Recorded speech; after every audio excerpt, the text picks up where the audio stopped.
three errors that Howard Nyoni made when he was attacking Apostle Chiwenga because of the dare. Hello and welcome to JCTV Zimbabwe, your channel of choice. We do videos each and every day. If you are new on this channel, please consider subscribing and the bell notification so that you won't miss out on all the videos that we bring to you. And you can share this video with your friends and family, and also leave a like and tell us what you think. We love to hear your feedback. So we are looking at the issue of Apostle Chiwenga. I actually briefed you before the dare actually happened earlier this month, and I want you to understand that there are two things that probably Howard Nyoni did not understand, and maybe Apostle Chiwenga touched them because I haven't watched some of his recent videos, and that I felt that needed a bit of common sense. Number one, what Apostle Chiwenga was calling for, he was calling for people who have a doctrine, who have got a doctrinal standing, who are saying that I preach this. This is what I preach, and I've got a church, and I've got a following, and I believe in these statutes in the Bible of the doctrine of prosperity. So what Howard Nyoni wanted to do, that is my perception. Of course, maybe I stand to be corrected. My perception about Howard Nyoni was that he has always been, poking Apostle Chiwenga to say he's preaching is preaching false message and all of that. But he does not have a standing to say, I stand here. He makes judgments based on his own opinions, right? So the error that he is making is that he does not have a church where he say, I've got a church, or I've got people that are following me, that are listening to my message. I cannot claim to be, I'm a critic, I'm an analyst. I cannot then now claim that I have a church. I don't have a church. People that are following me, they are following me because they want to know the truth. But I don't have a doctrine that I'm giving to people, right? I can always refer people to the Bible. So in this regard, the call was for people who have a doctrine that they are preaching, that they are confident about, and that they want to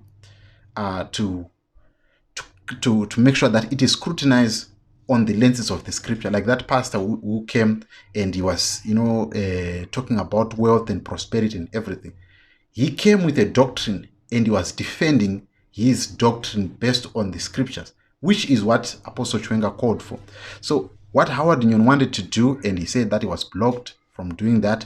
I don't know how far true is it, but I felt that it was not necessary for him to come. But also, if you have listened, if you have followed to Apostle Chiwenga in most of his question and answer sessions, he has said that foolish questions you must avoid.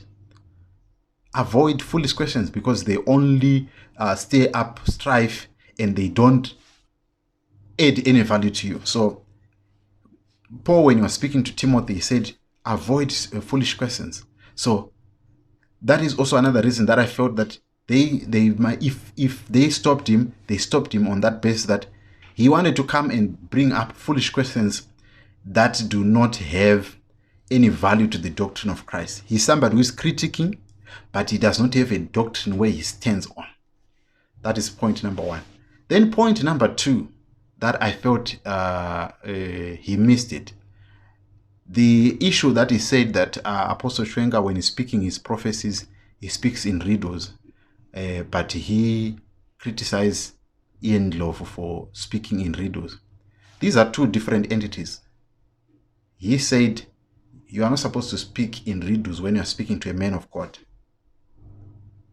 There was no time when Apostle Chiwenga, when he criticized any other man of God who is in Zimbabwe, whether Makandiwa, whether Hubert Angel, whether Panganai Java, he has not criticized them indirectly. He have told them straight, directly, that this is what God is saying about you, and this is what the script points to, the standing of the scripture, and he has criticized them on that basis.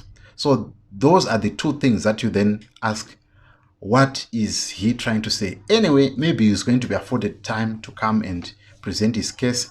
But according to what he was presenting, for me, it was weak. One, because he doesn't have a doctrine. The second thing is that he criticized Apostle Chiwenga for speaking in riddles, in prophecies.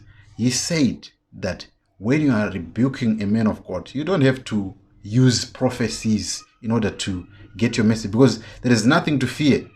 Go straight to the man and say, what you are saying about tithe is not right, and I don't like it because of this scripture, which is in the Bible. You can't just formulate prophecies in order to get your point across.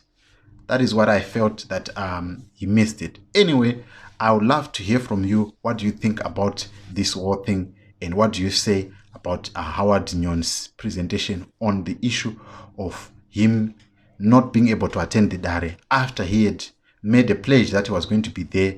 And he said that he, one, doesn't like, he also the accusation that he presents that Apostle Chiwenga is sleeping around. Does he have the evidence? Bring out the evidence. These days, they are what we call my V11. V11. Bring out the V11. Yeah, I caught him. Yeah, these are the messages. Because you can't just make accusations without evidence. If you have evidence, bring it out. I've got a video, I've got a picture of Apostle Chiwenga talking to this lady. I've got evidence. I've got people who testify that he slept with my daughter or something like that.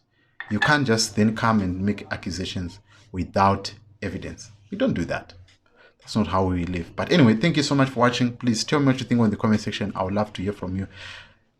Other videos that I've done today, they're in the pinned comments. It's your boy reminding you that Rise Up Africa. The world is waiting for you. See you next time.